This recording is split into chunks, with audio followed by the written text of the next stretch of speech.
Hello दोस्तों, मैं आशुतोष मिश्रा आप सभी का अंकुरण इंस्टीट्यूट के ऑनलाइन प्लेटफॉर्म में फिर से स्वागत करता हूं। आज अपन आगे देखेंगे रसायन शास्त्र में वाटर, जल। अपने सिलेबस में लिखा हुआ है जल, तो आज अपन देखेंगे वाटर। आज क्या क्या पढ़ेंगे वो देखते हैं। आज अपने टॉपिक जो हैं वाटर के बारे में सामान्य जानकारी, क्या होता है पानी, रासायनिक सूत्र, अणुभार, ये सब क्या है, पानी के बारे में सामान्य जानकारी, उपलब्धता, कहाँ मिलता है, क्या है, ठीक है। जल, अणु की संरचना कैसी है इसकी, कैसे बॉन्ड बनाते हैं, ऑक्सीजन के साथ हाइड्रोजन कैसे जुड़े हुए हैं, ये सब देखेंगे। विश्व में जल संपदा वितरण, कहाँ कहाँ कितना जल पाया जाता है, जल की उपलब्धता अपने लिए कितनी है, क्या है ना, ये देखेंगे। फिर देखेंगे जल का अधिकतम घनत्व, कितने डिग्री टेम्परेचर पे, कब, कहाँ पे, किस तरह जल का अधिकतम घनत्व होता है। फिर अपन देखेंगे जल के भौतिक गुण, physical properties of water, and सबसे लास्ट में देखेंगे अपन केमिकल प्रॉपर्टी। अपने लिए जो इम्पोर्टेंट है वो है केमिकल प्रॉपर्टी, तो इसको अपन ध्यान से देखेंगे, ठीक है। चलिए आगे बढ़ते हैं, देखते हैं जल। जल क्या है, इसका अणुसूत्र H2O, अणुसूत्र H2O, ठीक। अणुभार इसका 18, अणुभार जो है एटॉमिक वेट जो है इसका, द्रव्यमान 18 है। जल एक स्थायी और सर्वाधिक उपलब्ध वाला द्रव है। ये स्टेबल है और क्या है, सब जगह सबसे ज़्यादा अवेलेबल है, सब जगह सबसे ज़्यादा अवेलेबल लिक्विड है, ठीक। यह सभी प्रकार के जीवों के लिए आवश्यक है। ये सभी प्रकार मतलब जीवों के, अपने इंसानों की अगर बात की जाए तो 2/3 हिस्सा अपना पानी से, हाइड्रोजन और ऑक्सीजन के बॉन्ड से मिलकर बना हुआ है। अपने शरीर में 2/3% 75% जो है अपनी ह्यूमन बॉडी वो पानी है। मतलब इसी तरह सभी जीवों के लिए पानी का महत्व सबसे ज़्यादा है, ठीक है। पृथ्वी का लगभग 3/4 भाग, 3/4 भाग जो है पानी द्वारा ढका हुआ है। इंसानों के लिए रहने के लिए लैंड मात्र 1/4 सिर्फ लैंड है। बाकी क्या है, 3/4 हिस्से में अपन को पानी प्राप्त होता है, ठीक है। आगे देखते हैं, ये सबसे महत्वपूर्ण है, कहाँ, केमिस्ट्री में, रसायनज्ञों के लिए सबसे महत्वपूर्ण यौगिक है ये। क्यों है, क्योंकि ये सार्वत्रिक विलायक है। सार्वत्रिक, सब कुछ अपने आप में घोल लेता है, अपने में कुछ भी घोल लेता है। ये यूनिवर्सल सॉल्वेंट है, जो भी घोलना चाहो सब घुल जाएगा। अम्ल हो, क्षार हो, लवण हो, सबको अपने में घोलने की ये क्षमता रखता है, सबको घोल लेता है, ठीक। फिर आगे देखते हैं, पृथ्वी के जो ठंडे भाग हैं, जैसे अंटार्कटिका हो गया, वहाँ बर्फ़ के रूप में, हिमालय के ऊपर बर्फ़ के रूप में, ऊंची चोटियों में बर्फ़ के रूप में, ठंडे भागों में बर्फ़ के रूप में, और निचले भागों में जल के रूप में पाया जाता है। और वायुमंडल में अपने वाष्प के रूप में, जलवाष्प के रूप में पाया जाता है। वायुमंडल में जलवाष्प के रूप में पाया जाता है, ठीक है। क्या है, जब केमिस्ट्री की उतनी जानकारी नहीं थी लोगों में, तो क्या है, इसको एक तत्व माना गया। जैसे हाइड्रोजन एक तत्व है, ठीक, ऑक्सीजन एक तत्व है, नाइट्रोजन एक तत्व है, कार्बन एक तत्व है, बोरान एक तत्व है। तो इसी तरह पानी को भी बोला गया कि ये एक तत्व है। क्या है, एलिमेंट है, ये एलिमेंट है। जैसे आवर्त सारणी में सभी को जगह दी गई है, सभी एलिमेंट्स को, तत्वों को, उसी तरह बोला गया कि पानी भी एक एलिमेंट है। लेकिन फिर क्या है, मैक्यूअर नाम के एक महान वैज्ञानिक आए मैक्यूअर नाम के 1776 में। इन्होंने इसे यौगिक के रूप में प्रमाणित किया। इन्होंने बताया कि नहीं, ये तत्व नहीं है, ये क्या है, मैक्यूअर साहब ने बताया कि ये यौगिक है।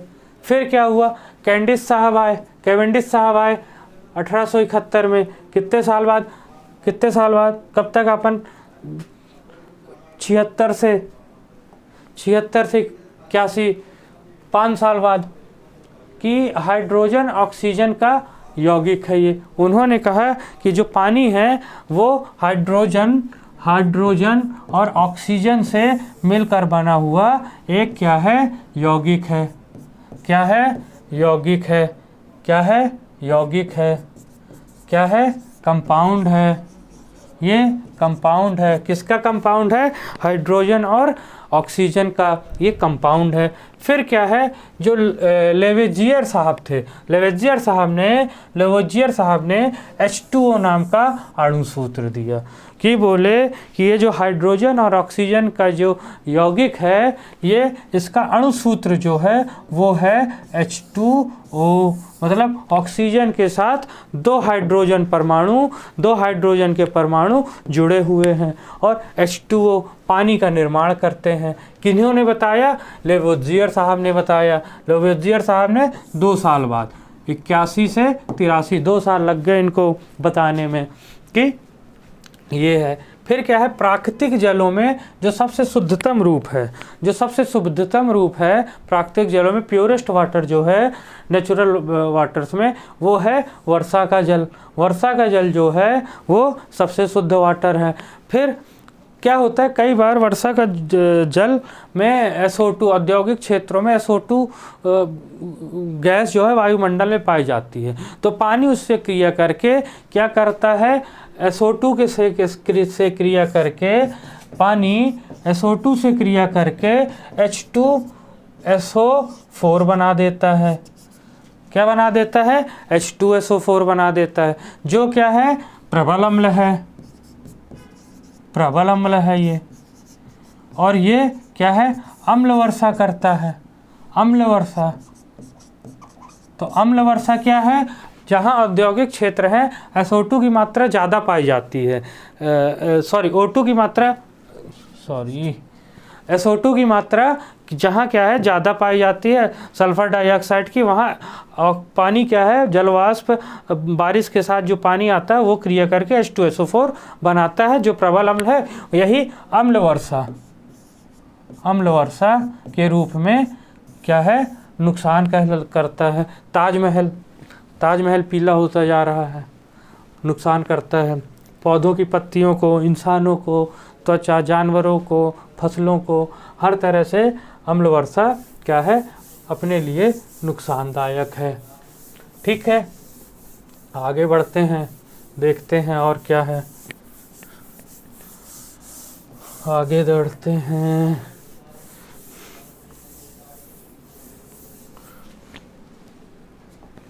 देखते हैं, विश्व में जल संपदा का वितरण, विभिन्न स्रोतों का आकलन अगर करें तो महासागरों में जो है सबसे ज़्यादा पानी है। कितना है? 97.33%, सबसे ज़्यादा है। क्या अपने काम का है ये पानी? नहीं है। क्यों? क्योंकि ये खारा है, खारा पानी है, अपने किसी काम का नहीं है। ये अपने काम का कहाँ से चालू होता है? यहाँ से ध्रुवीय बर्फ, ग्लेशियर जब घुलते हैं तो क्या है, प्योर वाटर देते हैं, लेकिन ये भी अपने काम का उतना है नहीं। जब घुलेंगे तब काम में आएंगे, और घुल के ये सब या नदियों के रूप में या महासागरों में, ग्लेशियर महासागरों में डायरेक्ट मिल जाते हैं, तो ये भी अपने काम के नहीं है ज़्यादा। ठीक, तो अपने काम के दोनों ही ज़्यादा नहीं है। ये तो पूरा ही निकल गया, बचा कितना अपने लिए? ये तो 99% के ऊपर निकल गया, अपने लिए तो बचा ही नहीं कुछ। फिर भी देखिए जितना बचा है बहुत है। कितना है? भूमिगत जल सबसे ज़्यादा यूज़ अपन इसका करते हैं, 0.61% है ये मात्र अपने पास। 99% के ऊपर तो वहीं चला गया, 0.61% में परेशान है। चलिए, फिर झीलें बड़ी बड़ी दिखती हैं, उनमें सिर्फ 0.09% पानी है सिर्फ। फिर खारे पानी की खाड़ियाँ और लेक वो 0.08%। फिर मृदा में जो नमी है, झीलें, मृदा में जो नमी है नदियों से ज़्यादा, तो इसमें नमी है, मृदा में नमी है 0.005%। वायुमंडल की जलवाष्प, नदियों में देखिए कितना पानी है, नदियों में मात्र 0.0001%, जो इतनी बह रही हैं नदियाँ, मात्र इतना पानी है, मात्र इतना पानी है। ठीक, ये अपना पानी का वितरण।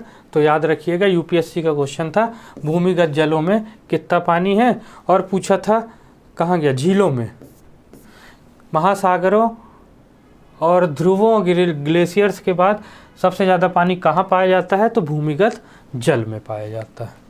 चलिए आगे देखते हैं, जल की अणु की संरचना। अपन को पता है ऑक्सीजन का एटॉमिक वेट कितना होता है, ऑक्सीजन का अपना एटॉमिक वेट है, एटॉमिक नंबर है 8। विन्यास इसका कितना है 1s2 2s2 2 2 4। अब कितने बचे, 4 बचे, 2p4, 2 2 4 और 4 8। ठीक, मतलब p में कितने इलेक्ट्रॉन हैं ये देख लेते हैं। p में 3 कक्षक होते हैं ना p में, पहले इलेक्ट्रॉन यहाँ भरेगा, फिर दूसरा इलेक्ट्रॉन यहाँ भरेगा, तीसरा इलेक्ट्रॉन यहाँ भरेगा, चौथा इलेक्ट्रॉन यहाँ भरेगा। ठीक, तो कितने बचे हैं, खाली 1 और 2 एटम इसको मिल जाए, 2 इलेक्ट्रॉन मिल जाए, 2 इलेक्ट्रॉन मिल जाए, तो इसका क्या होगा, ये अपना p ब्लॉक कंप्लीट कर लेगा, p ब्लॉक अपना कंप्लीट कर लेगा और सैचुरेटेड स्टेट में चला जाएगा। तो इसको कौन देगा 2 इलेक्ट्रॉन आके, अपना आवारा तत्व, आवारा हूँ, हाइड्रोजन आऊँगा दूंगा, हाइड्रोजन आएगा देगा 2 और H2O बना के सबसे स्टेबल प्रोडक्ट बना लेगा, ख़त्म। उसका विघटन करना भी बहुत कठिन है, देखेंगे अपन, बहुत ही कठिन है। तो क्या होगा, दो p ब्लॉक में अपने 2 इलेक्ट्रॉन ये लेगा और sp3 संकरण बनाएगा, सीधे क्या बनाएगा, sp3 संकरण बनाएगा, और अपने दोनों इलेक्ट्रॉन पूर्ण 2 sp3 संकरण से जो आंशिक पूर्ण है इलेक्ट्रॉन उनको पूरा भर लेगा। ठीक है, ये है। फिर क्या है, ये हाइड्रोजन बॉन्ड बनाता है, हाइड्रोजन बॉन्ड बनाएगा, sp3 संकरण के आधार पर जल में HOH बंध कोण क्या है, इतना होना चाहिए, 109 डिग्री 28 मिनट का होना चाहिए। लेकिन क्या है, सिर्फ 104.5 डिग्री का क्या है कोण पाया जाता है। ये जो कोण है, ये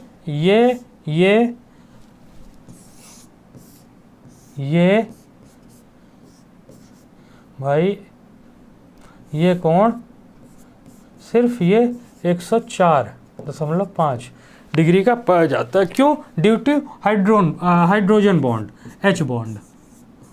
H बॉन्ड के कारण, हाइड्रोजन बॉन्ड होने के कारण sp3 संकरण है, तो होना चाहिए 109 डिग्री 28 मिनट, लेकिन 104.5 डिग्री पाया जाता है। क्यों पाया जाता है, हाइड्रोजन बॉन्ड के कारण। इसी बॉन्ड के कारण है पानी की क्या है, अन्य sp3 संकरण से संरचना भिन्न हो जाती है थोड़ा सा। अब देखते हैं घनत्व। पानी का घनत्व आप सभी को पता है 4 डिग्री सेंटीग्रेड पे सबसे ज़्यादा पाया जाता है। क्यों, क्योंकि जैसे बर्फ़ था, बर्फ़ को अपन पिघलाए तो 4 डिग्री सेंटीग्रेड पे हाइड्रोजन बॉन्ड टूटना चालू होते हैं, जिससे क्या है, इसका आयतन उस समय जब हाइड्रोजन बॉन्ड टूटते हैं आयतन कम होता है तो घनत्व बढ़ जाता है।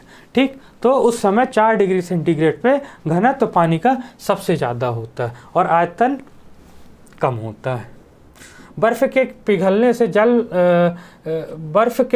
जल में बदलने पर हाइड्रोजन बॉन्ड की मात्रा घटती है ना। पिंजरे नुमा होता है ये संरचना जो होता है, हाइड्रोजन बॉन्ड ऐसे जुड़ा होता है, hydrogen hydrogen oxygen hydrogen hydrogen, है ना, यहाँ oxygen hydrogen hydrogen hydrogen hydrogen, ये सब आपस में ऐसा जुड़ा रहता है।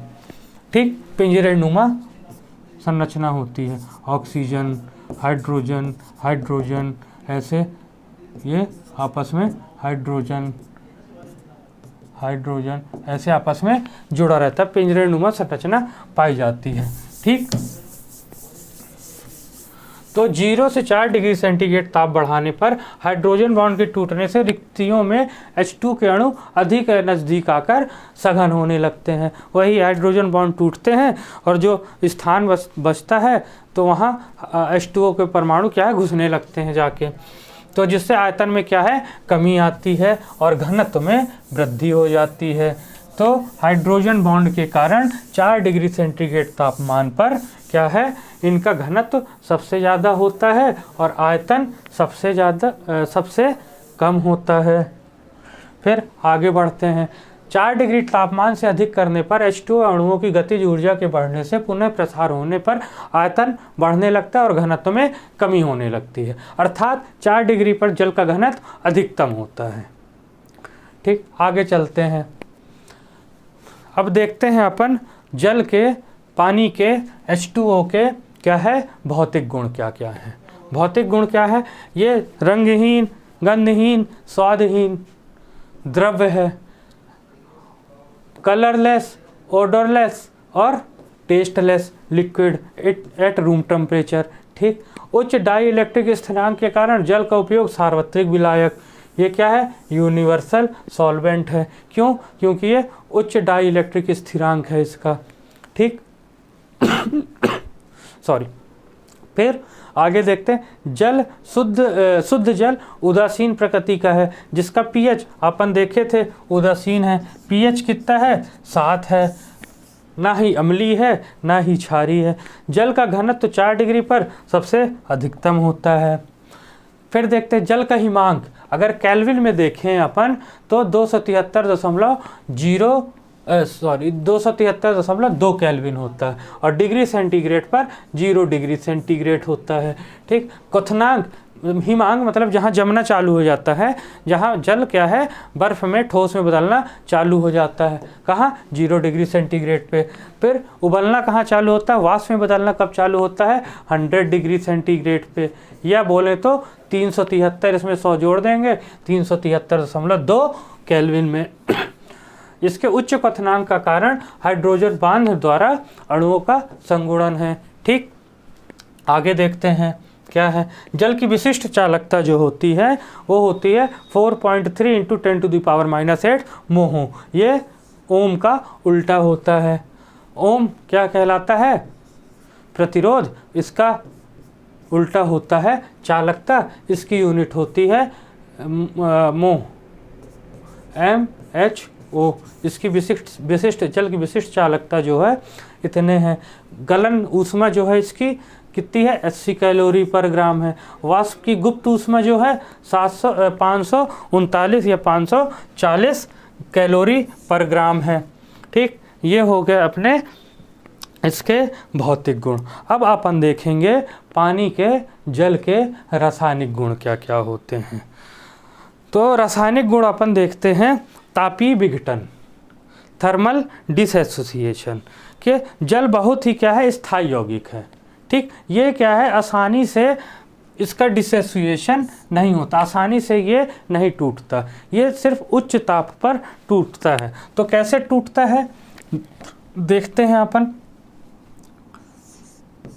2H2O, जब दो परमाणु लेंगे अपन तो ये कैसे टूटेगा, रिवर्सिबल प्रोसेस होगी, H2 + O2।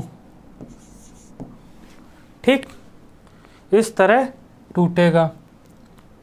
कितनी ऊष्मा लगेगी इसको तोड़ने में अपन को, 116.2 किलो कैलोरी, इतनी ऊष्मा अपन को देनी पड़ेगी जब ये H2O 2H2 और O2 में टूटेगा, उच्च ताप पे टूटेगा।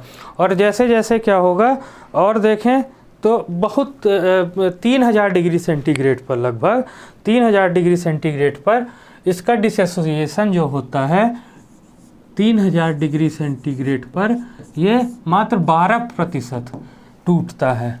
मात्र इसका डिसोसिएशन जो विघटन है मात्र 12% है। 2000 पर मात्र 3% है। मात्र 2000 डिग्री सेंटीग्रेड पर 3% और 3000 डिग्री से 1000 और बढ़ाएंगे तब ये 12% पहुंचता है।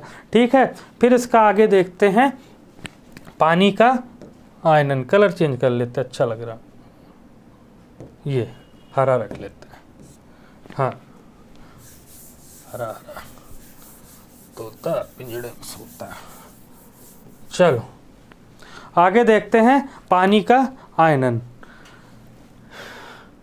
आयोनाइजेशन ऑफ वाटर कैसे होता है, कैसे आयन में टूटता है H2O, देखते हैं। H2O H+, अरे pH वैल्यू में कितना तो नहीं तोड़े अपन, कितना आयनन किए हैं H+ और OH- में। ठीक है, ये इस तरह इसका क्या होता है, टूटता है। ये उदासीन प्रकृति का होता है, अपन को पता है। लिटमस पेपर पे कोई फर्क नहीं पड़ने वाला। और कितना होता है इसका डिसोसिएशन, अपन पढ़े थे ना, 10⁻⁻7 मोल पर लीटर। और OH का भी 10⁻⁻7 मोल पर लीटर, ये अपन क्या है देख चुके हैं। फिर आगे चलते हैं, और इनका 25 डिग्री सेंटीग्रेड पे बात हो रही है। ये वाली, सॉरी, ये वाली बात अपनी 25 डिग्री सेंटीग्रेड पर। सांद्रण दोनों का बराबर होता है, अपन पढ़े हैं 25 डिग्री सेंटीग्रेड पर। फिर आगे देखते हैं क्या है,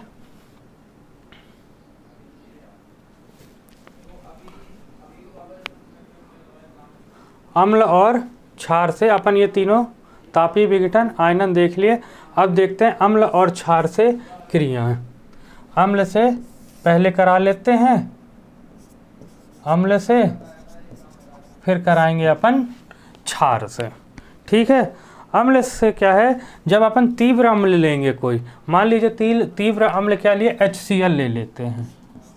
HCl प्लस पानी में इसको घोल देते हैं तो क्या होगा, क्या होगा, अपन तोड़े थे H3O प्लस और Cl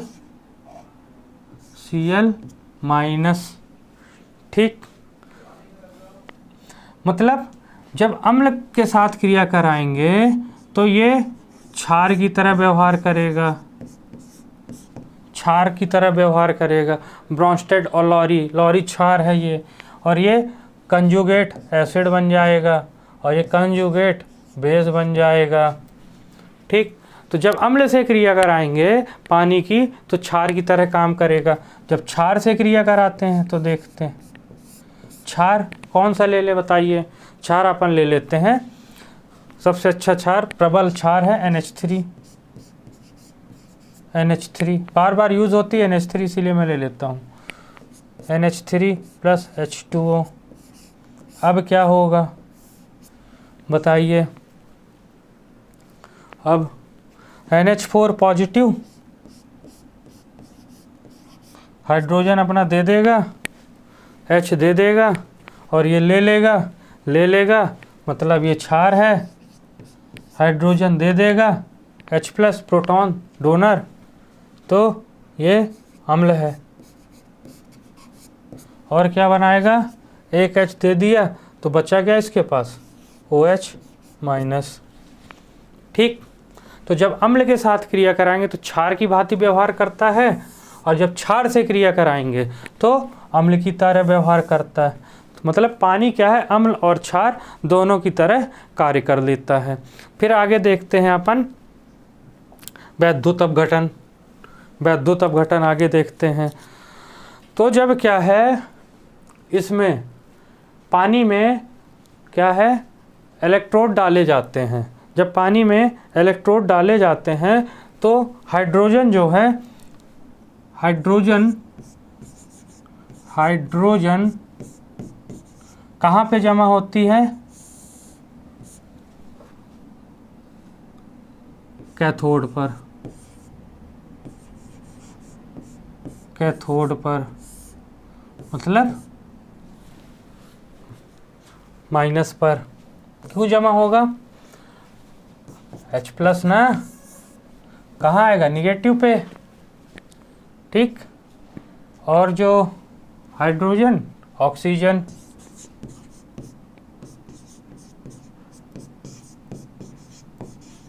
ऑक्सीजन एनोड पर।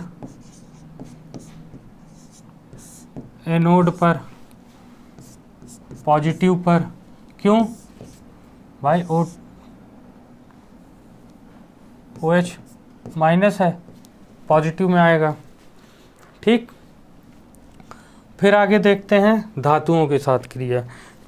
मतलब पानी अगर धातुओं में डाली जाए, धातुओं में अगर पानी डाला जाए तो क्या होता है? धातुओं के साथ जब क्रिया कराते हैं अपन पानी की, तो ये अधिकतर हाइड्रोजन गैस छोड़ता है। सॉरी। देखते हैं, धातु अपनी सोडियम है, सोडियम से करा देते हैं। Na प्लस H2O, पता है क्या? हाइड्रोजन छोड़ देगा, हाइड्रोजन छोड़ देगा। बचा क्या? Na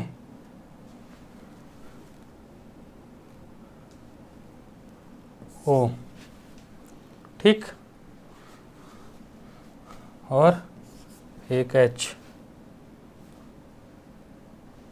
बैलेंस करिए, बैलेंस नहीं है। 2 2 2 2 4। ठीक है, चलिए। तो धातुओं के साथ क्रिया करेगा तो हाइड्रोजन गैस छोड़ेगा। और देख लें, मैग्नीशियम के साथ क्रिया करा देते हैं। Mg प्लस H2O, तो ये MgOH का होल ट्वाइस। MgOH का होल ट्वाइस प्लस H2। 2 2 4, ये लो 2। ठीक। तो धातुओं के साथ क्रिया कराएंगे तो H2 गैस निकलती है। अधातुओं के साथ क्रिया कराएंगे, नॉर्मली क्या है, जो पानी होता है अधातुओं के साथ क्रिया नहीं करता है।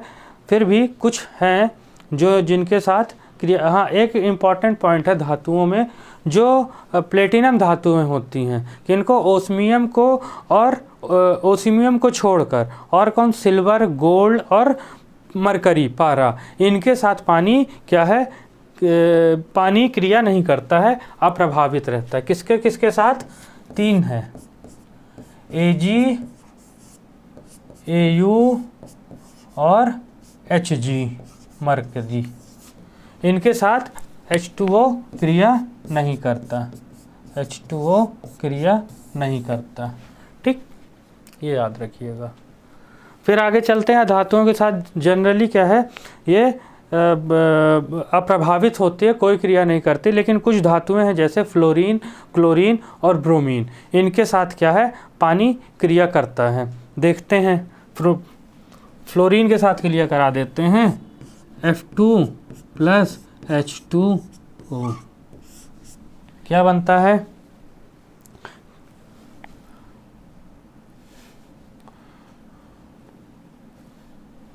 H2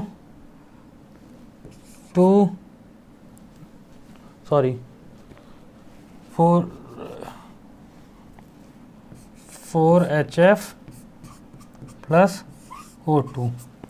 O2 गैस बाहर O2 गैस बाहर निकलती है। कुछ के साथ O2 गैस निकलेगी, कुछ के साथ H2 गैस निकलेगी। तो अधातुओं के साथ अपनी क्रिया इतनी इंपॉर्टेंट नहीं है। धातुओं के साथ है H2 गैस निकलती है, विद्युत अपघटन, ये हो गई। अब आगे देखते हैं धात्विक ऑक्साइडों से क्रिया। धात्विक ऑक्साइडों से जब क्या है क्रिया करता है तो ये क्या देता है, क्षार बनाता है। जब धात्विक ऑक्साइड होते हैं, धात्विक ऑक्साइड मतलब CO से क्रिया करा देते हैं, क्षारी धातु है ना, क्षारी धातु है, क्षारी मृदा धातु है, इनके साथ अपन क्रिया कराएंगे तो क्षारी ऑक्साइड क्या है, इनके ऑक्साइडों से क्रिया कराएंगे तो क्या है, क्षार बनेंगे। तो बना देते हैं अपन, सोडियम से बना देते हैं H2O, क्रिया करा दिए, क्या बनेगा, NaOH,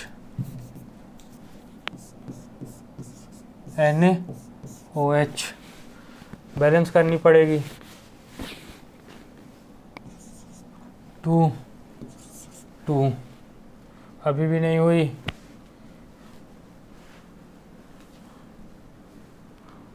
ऑक्साइड है ना, अब ठीक है, 2N2O, CO से क्रिया करा देते हैं ऑक्साइड से, H2O, क्या बनेगा, COOH का होल ट्वाइस, COOH का होल ट्वाइस, ये सब क्या है, क्षार हैं। तो धातु ऑक्साइड, ऑक्साइड प्लस पानी तो क्षार, धात्विक ऑक्साइडों के साथ क्रिया करेगा तो क्षार बनाएगा। इसी तरह देख लेते हैं अधात्विक ऑक्साइडों से क्रिया, अधात्विक ऑक्साइडों से जब क्रिया होगी तो अम्ल का निर्माण होगा। तो देखते हैं SO3 plus H2O, SO3 plus H2O क्या बनाएगा, H2SO4, H2SO4, ठीक। धात्विक ऑक्साइडों, अधात्विक ऑक्साइडों से, अधात्विक ऑक्साइडों से क्या बनाएगा, अम्ल बनाएगा, अम्ल बनाएगा। यहाँ क्या बना रहा था, क्षार बना रहा था, ठीक। आगे देखते हैं, एक रिएक्शन और देख लेते हैं, P2O5 प्लस H2O क्या बनाएगा, क्या बनाएगा, 2H3PO4, ठीक। ये हो गई धात्विक ऑक्साइडों से क्रिया, ठीक है। एक और देखेंगे, इम्पॉर्टेंट है,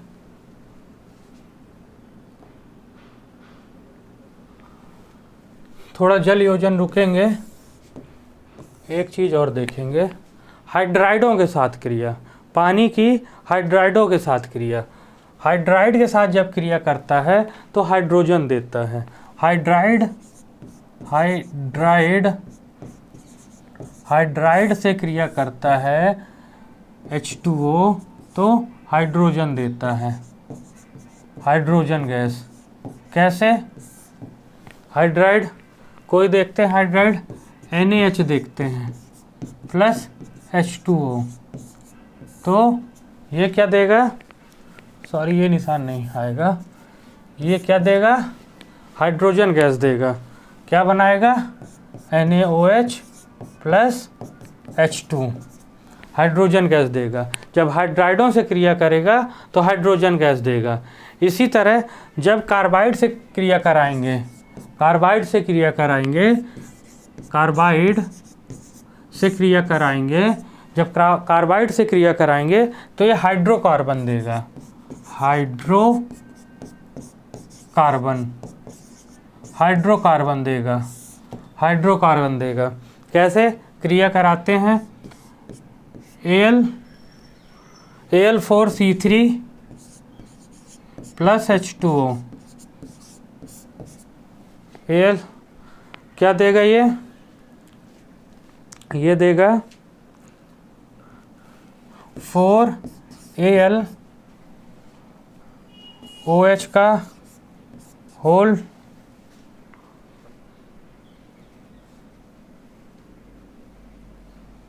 ट्वाइस प्लस CH3, हाइड्रोकार्बन देगा। एक रिएक्शन और देखते हैं, 3 3 दूनी 6 2 8 तो 4, ठीक।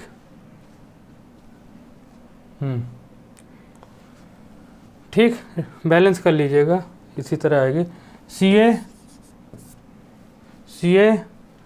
C2 प्लस H2O, तो एल्कीन देगा C2H5, ये देगा H5 नहीं C2H2 देगा। तो हाइड्रोकार्बन, जब कार्बाइड से क्रिया कराएंगे तो हाइड्रोकार्बन देगा। फिर आगे देखते हैं, ये इम्पॉर्टेंट है, ये ध्यान दीजिएगा। जब नाइट्राइड से क्रिया कराएंगे, नाइट्राइड से जब कराएंगे तो अमोनिया,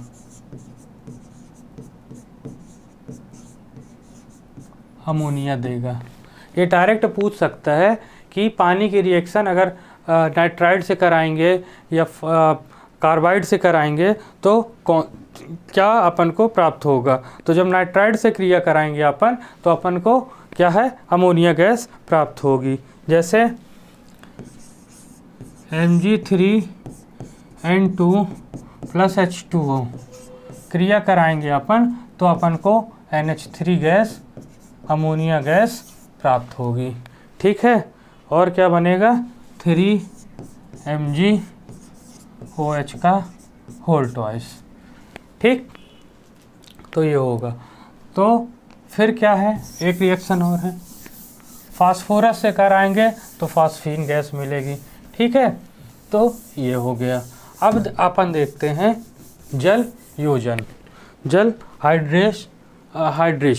हाइड्रेशन अपन देखते हैं क्या है।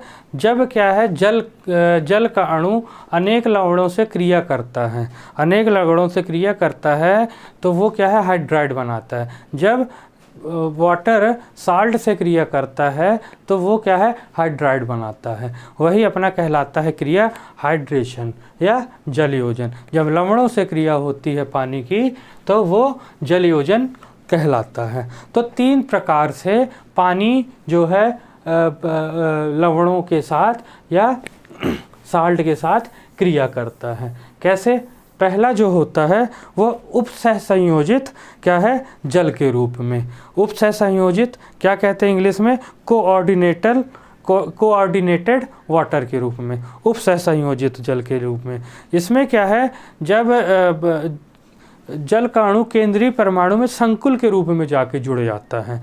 ठीक है, संकुल के रूप में जाके जुड़ता है और लिगंड बनाता है, तो उसमें क्या है, यह उपसह संयोजक बंध के द्वारा जाके जुड़ जाता है। संकुल के रूप में लिगंड के साथ उपसह संयोजक बंध बनाकर जब जुड़ता है तो वही कहलाता है उपसह संयोजित जल या कोऑर्डिनेटेड वाटर।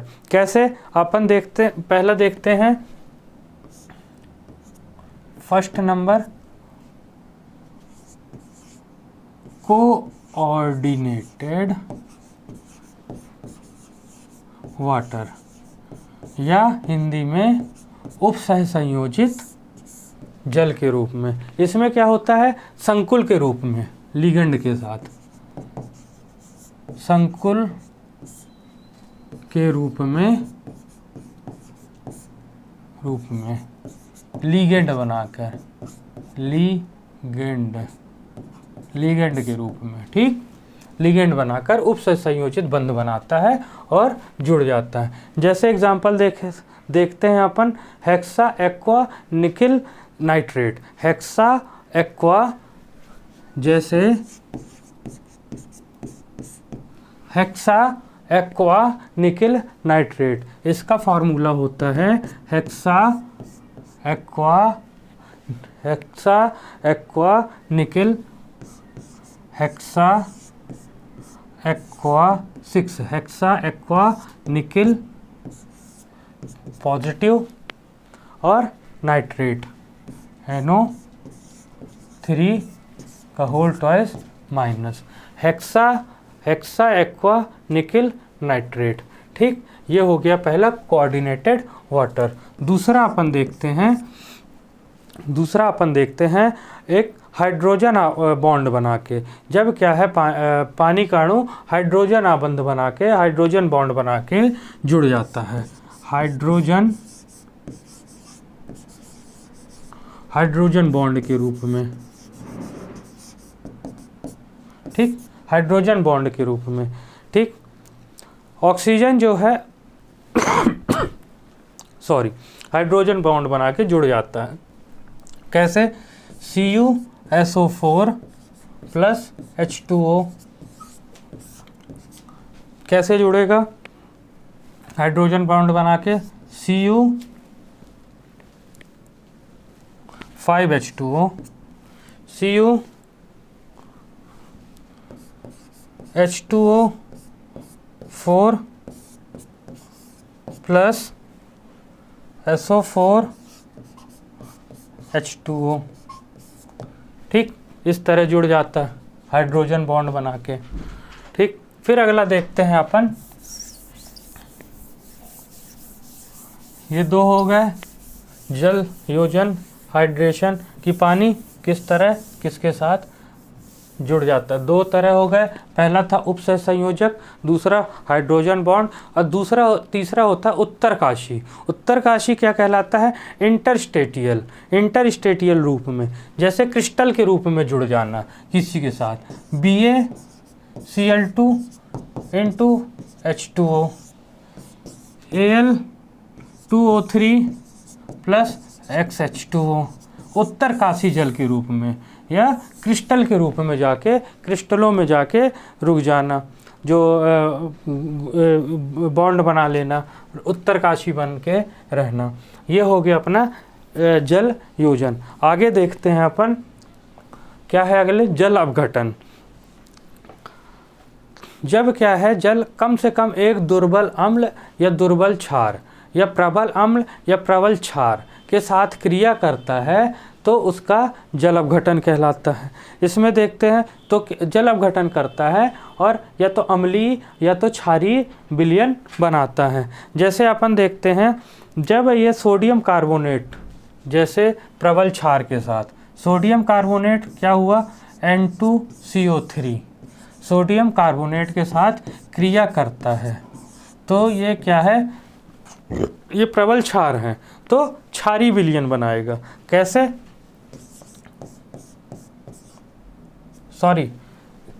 जब सोडियम कार्बोनेट के साथ क्रिया करेगा पानी तो ये प्रबल अम्ल, प्रबल क्षार NaOH, प्रबल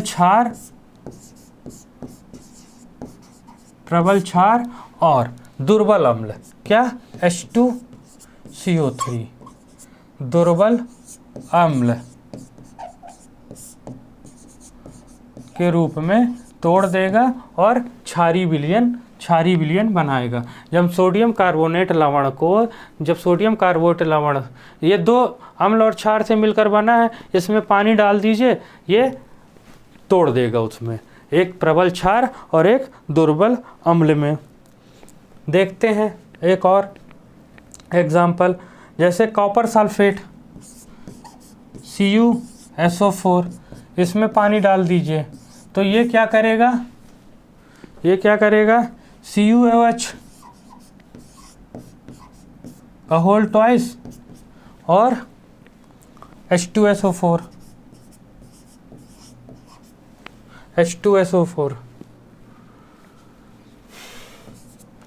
ये क्षार प्रबल अम्ल,